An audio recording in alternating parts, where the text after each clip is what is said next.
ఎవరన్నా ఆటో ఎక్కితే నవ్వుతూ పలకరిస్తారు మా ఆటో డ్రైవర్లు. గ్రామ స్థాయి నుంచి దేశ రాజకీయాలంతా కూడా ఆటో డ్రైవర్లే ఆటోలో చర్చిస్తారు.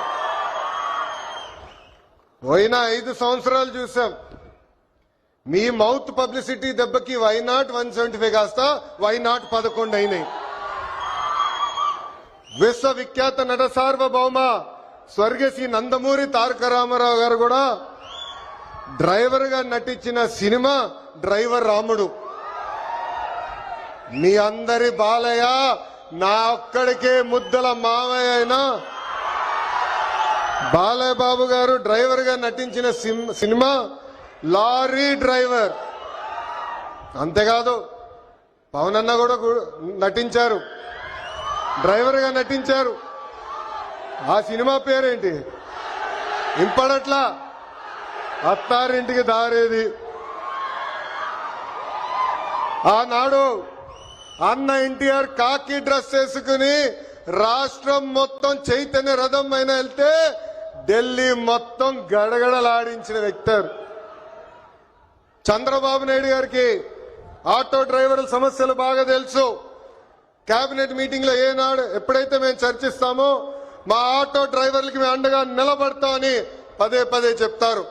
అందుకే ఆటో డ్రైవర్ల సేవ పేరుతో ఈ రోజు ఈ పథకం మన ప్రజా ప్రభుత్వం రూపొందించింది. నేను ఎప్పుడు తిరుగుతున్నప్పుడు ఆటో వెనకాల ఉన్నా మీరు ఏదైతే రాస్తారో చదువుతూ ఉంటా. ఒక కొటేషన్ నాకు బాగా నచ్చింది.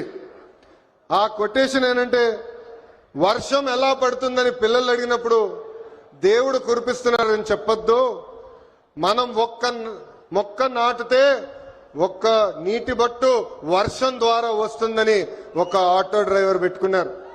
అంటే ప్రకృతి పట్ల మనకున్న బాధ్యత ఆ ఆటో డ్రైవర్ ఈరోజు సమాజానికి నేర్పిస్తున్నారు.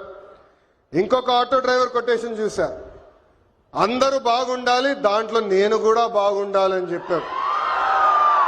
మూడో కొటేషన్, జరా భద్రం భయ్యా మనందరం చల్లగా ఇంటికి వెళ్ళాలి. అంటే స్పీడ్ గా నడపద్దు, ర్యాష్ గా నడపద్దని ఆ ఆటో డ్రైవర్ చెప్పే పరిస్థితి. ఈ కొటేషన్లన్నీ మీకు ఎందుకు చెప్తున్నానంటే, మా ఆటో డ్రైవర్ల మనసు పెద్ద మనసు.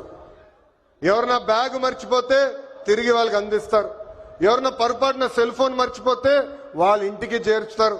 అంతేకాదు విలువైన వస్త్రాలు దొరికితే ఏకంగా మా పోలీస్ సోదరులు దగ్గరికెళ్ళి డబ్బులో లేని వస్త్రాలు దొరికినాయి, ఇది మీరు జాగ్రత్త వాళ్ళకి చేర్చాలని చెప్పే పెద్ద మనసు ఉన్న వ్యక్తులు మా ఆటో డ్రైవర్లు.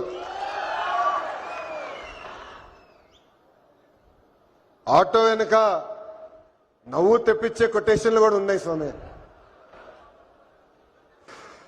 అప్పు చేసి కొన్నాను నన్ను చూసి ఏడవద్దు అని చూసావిడు. అప్పు చేసి కొన్నాను నన్ను చూసి ఏడవద్దు. ఇంకోటి, హాయ్ అని ఆశ పెంచొద్దు, బాయ్ అని బాధ పెట్టద్దు.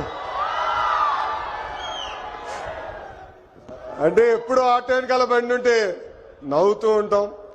సమాజం పట్ల మాకున్న బాధ్యత తెలుస్తుంది. ఎన్ని సమస్యలున్నా ఎన్ని ఇబ్బందులున్నా నవ్వుతూ ఆదరిస్తారు మా ఆటో డ్రైవర్లు. అందుకే యువగలం పాదయాత్రలో ఆటో డ్రైవర్లతో ప్రత్యేకంగా నేను సమావేశం ఏర్పాటు చేసుకున్నా.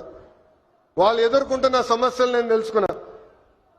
ఆనాడు ఆటో డ్రైవర్లు నాకు చెప్పింది ఒకటి, కుడి చేతిలో 10,000 పెడతారు, ఎడం చేతిలో 20,000 రూపాయలు లాగేస్తారని. అరే ఎట్లా లాగుతున్నారో భయ్ అని అడిగా. గ్రీన్ ట్యాక్స్ పెంచారు, 20,000 రూపాయలు చేసి